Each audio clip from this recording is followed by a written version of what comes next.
Welcome back to realvacantland.com. This is Luke Smith, and thank you guys for checking out my video. I'd like to show you another property. This one is in Shasta County, California, and I'm paying bills. I'm always paying tax bills on all these properties. I'm just like doing checks right now, and it's like $44.39 is a tax on this property. It's not much money for the tax on land, but still, it bugs me to have to pay taxes. And so I'm thinking, why is this property still up for sale? I got to check this out. I got to do something about this. I got to offer this up. I got to show someone, right? So here I am. This property, I just dropped the price because I think somebody should be using this property. It's sitting there. It's not being used, and somebody should love this property, take off with it, and go for it. So let me explain and show you what we got. This is a picture in the background of the property. It's actual picture of the property, not a satellite photo or whatever. I had a photo guy go up there, and he took pictures, and he got drone shots, and so we got some video and pictures of the property. So let's zoom in. So I got this pulled up on realvacantland.com. It's the website where we should have all these properties, and I just lowered the price down from, I was asking, I don't know, 14 grand or something. I knocked it down to like 7 or 8 a couple of months ago, and nobody took it.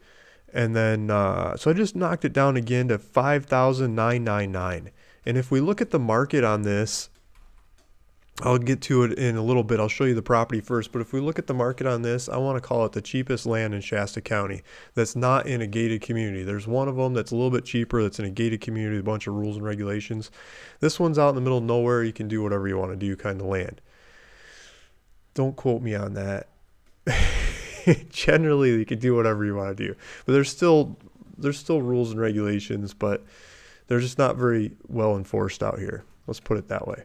Okay, so let's jump in and see some of these pictures. So there's a little I don't get out that far up into into this shot. I thought I could. Well, now my head's too big. I wanted to point at this thing. I can't point. Okay, let me get the head off the screen. So there is a blue thing in the woods there. That's a tarp covering like a pop-up camper that comes out of the back of a pickup truck. So somebody was living in that or storing stuff in there or whatever. They left it there on the property, and they didn't take off with it, and they still sold the property along the way. So that's on the property if you want to get started with some place to live or store stuff or some kindling for a bonfire or whatever, and you sell it on the internet, maybe see what you can get for it. That's on the property. And there's a bunch of big trees. Here's some lot lines. We'll get to that too. Here's a shot of that camper. So it looks like there's a clear driveway kind of path you could drive in there because they drove in there to get that camper in there, right? So this looks like not a well-maintained driveway, but it looks like you could drive a bigger mobile home in there, RV, set up tents, set up shop, drive your water tanks in there and all that kind of stuff and go for it without even having to take out some trees. That could be pretty good way to just move in the middle of the night when you get there, right? So here's some lot lines. This is coming from, I think this is upside down, north, south, east, west. I think it's backwards on here. I might be wrong. Okay, so here's some lot lines. Here's a picture of some trees. Here's a picture of the area. Here's the property compared to Round Mountain and the highway, and there's the road over here. It's just off of Houston Lane. Houston Lane is the road that goes right by the side of this property. So here's a picture from above. Here's one of the neighbors has some campers over here too. You can see the camper on this property.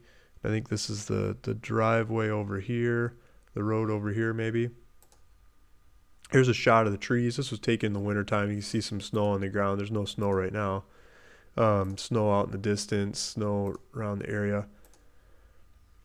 But here's Crockett Lane going into Houston Lane. Houston Lane's the one with the land. So looks like there's a house next door, and those guys that going for it. Another house on the other side, they're going for it. But there's a lot of people in the area just living in RVs too. So here's a shot of the woods and the trees and the foliage and what it looks like back under the trees. Here's a shot from the street looking back in there. There's another shot from the street looking at the land and the woods. Okay, so you guys can go look at these pictures and you can study them closer by going to the website that's in the link. It's in the description below. There's a link in the description below.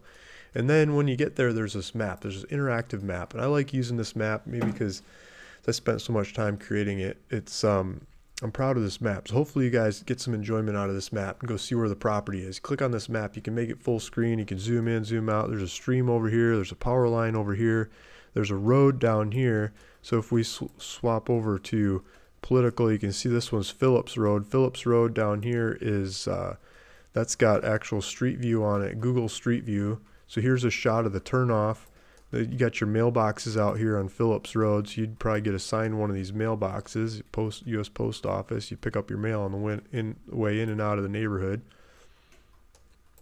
There's power lines out here at the bigger road. I'm not sure there are power lines back into the neighborhood. But there's houses back in there, so they've figured it out, right? So you can see the little roads that run around the area, the bigger road out here. Let's go back to the satellite and we'll zoom in. We can see that what people get away with in this neighborhood. There's a bunch of marijuana grows going on. And I think they've been happening since before the laws came in. I mean, you can see them scattered around this area. If you zoom in, you'll see like the straw bales they're using to keep the moisture to grow the plants out of. And so those containers stay there, throughout the season, and you see them on the satellite imagery. They probably go liven them up in the spring and go replant again each year. So you could do that. People come in here with a RV, they move into these properties and they grow for the summer, and then they leave for the winter. I think there's a lot of that. And there's other people that have loved it so much they just built a house and stayed there. So it's a mixed neighborhood of stay there year round or skip out for the winter. I was looking at Bing Maps. Bing Maps is Microsoft's version of the same maps we're looking at from Google, but the Bing Maps actually drove back into this neighborhood, and maybe they got paid by mile or something. I don't know. They covered more of the area. Bing Maps has covered a lot more of the area in some of these rural areas than Google has. And so I keep pulling up Bing Maps as a reference from time to time. So here's Crockett Lane. We're on Crockett Lane. This is the street one over from the road of where we're at. And I'm not exactly sure where we're at on Crockett Lane. But it looks like somebody's strung a little fence along here. And, this neighbor's put a bigger fence up along the way. They put a house in there. They got their house and truck. And let me figure out where we're at on Crockett Lane. See if we can get to the turnoff. See, I want to get to this turnoff here. So maybe if I zoom in, I can get it. Because I don't think the street view actually goes up Houston Lane where the property is, but we can look down the road. Yes, maybe we can get in here. Well, yeah. Okay, so here's Houston Lane. So Houston Lane, here's the turnoff. Looks like there's dust coming behind the picture guy. So the picture guy's probably going that way. But this neighbor, it looks like they've got a water trailer. They're probably hauling water. They've got, container from, like a semi-truck dropped off a container that they're using for storage. Probably use that while building. It looks like they're setting up their homestead. They've got their pop-up camper. They got windows. It's totally DIY. You can tell the guys are building stuff on their own. They got their own windows hanging out here ready to get installed. It's just that kind of neighborhood. People building their own stuff. So here's the street up to the property. So this would be the driveway, or the road that goes in front of your property, and then the property would be up here on the left. And you can see the trees. I mean, it's just beautiful trees in the area. I mean, I can imagine deer walking through here, turkeys coming through, squirrels chattering at you from the lower branches, and some bird sounds as you're walking around. I'd like to go walk my dog through here. The dog would have a blast. This looks like the kind of road you could just let the dog run. So the beauty of this listing is the market. I probably should have started out with that, right? But I think the price, I've got the best price in the area, and I want to show that to you. So here I've got Shasta County pulled up in Zillow. Anybody can go into Zillow and do their own search. So the way I did this is I went into I just have for sale, not the potential listings or sold or any of that other stuff, just the stuff that's for sale. Any price, any bedrooms, type of home, lots and land.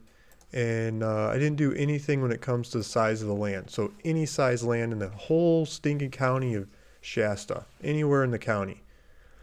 The cheapest land, I sorted it by cheapest. So it says there's 648 homes for sale. Well, this is